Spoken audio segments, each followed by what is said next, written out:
I've heard a lot about Jeff VanderMeer and his weird dystopian world building. But honestly, what drew me to the Southern Reach Tetralogy was the cover art. So was I right in judging a book by its cover?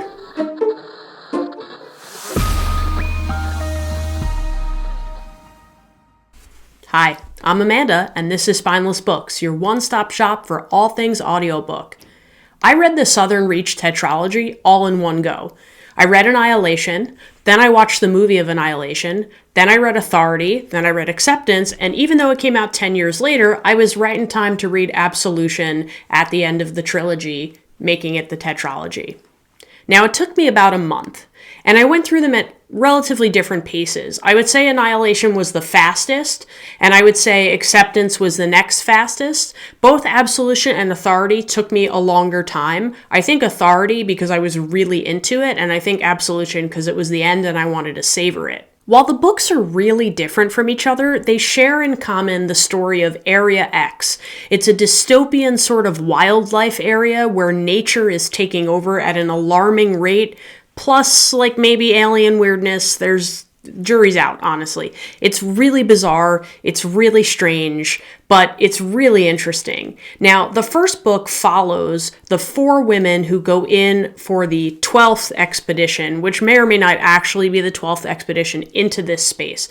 Basically, the government has covered up this weird area by saying it's like an environmental disaster, and they are doing research, so they send these 4 women in. Now, the women don't use their names. They go by their titles. So our narrator is the biologist. I'm not really sure how to explain this one because it's just so odd. There's a lot of very strong imagery in this book, and frankly, it's scary. Not horror jump scare scary, but just stuff that gets stuck in your head, and images I am not going to soon forget from this entire tetralogy. Jeff VanderMeer is a master of really unnerving weirdness, and he just writes it in a way that feels like it's normal in the world that you're reading, but boy, is it odd. Once I finished Annihilation, I took a rare break from listening to audiobooks and I watched the film Annihilation starring Natalie Portman. Now, I'm not a huge fan of Natalie Portman. I don't know what it is about her. She just kind of don't love her. But the movie was really odd. She was pretty good in it, I guess, but it's really hard to judge the movie having just read the book, because kind of the only thing they have in common is the title. The minute the movie begins, it's very different, it's completely altered. Really, they take the idea of Annihilation, the title, and the idea of Area X, the weird scientific bizarreness, and that's kind of it. The movie is trying to do something completely different from the book. They don't feel related, or if you are wanting them to feel related, it is a huge disappointment. I don't know that I would say the movie is a great movie on its own, but if you're looking for a movie that is faithful to the book that it is based upon, boy, not this one. Far off, really different, really distant, and not even close. I think it's fair to say in this case the book is better than the movie by like 1,000-fold. Annihilation was narrated by Carolyn McCormick. She was pretty good. I liked her narration. I found myself engaged in the story and the way that she was telling it, but she wasn't like super standout. Honestly, it was the narrator of the second book, Authority, that actually made me go on with the series. I was debating whether or not to continue reading the series right away or to do books scattered here and there. So I could have either gone 1, 2, 3, 4, or 1, do some other books, 2, do some other books.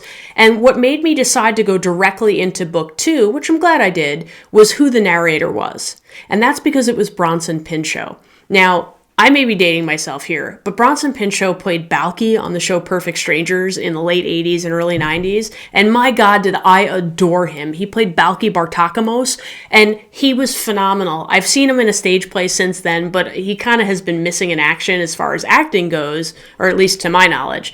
So when I saw that he was the narrator, I got super excited. It's been probably 30 years since I've seen him on TV, so quite honestly, he doesn't really sound like what I expected, plus on that show he did a weird accent, so it was odd, but I was just excited it was him, so that made me go on to book 2 right away. He's a great narrator. He's really strong. I think often actors who narrate do such a phenomenal job because they know how to communicate with just language, and he definitely did that. Now, Carolyn McCorman returns in the book Narration, but Bronson Pinchot carries you the rest of the way through the Tetralogy, and his performance is really strong.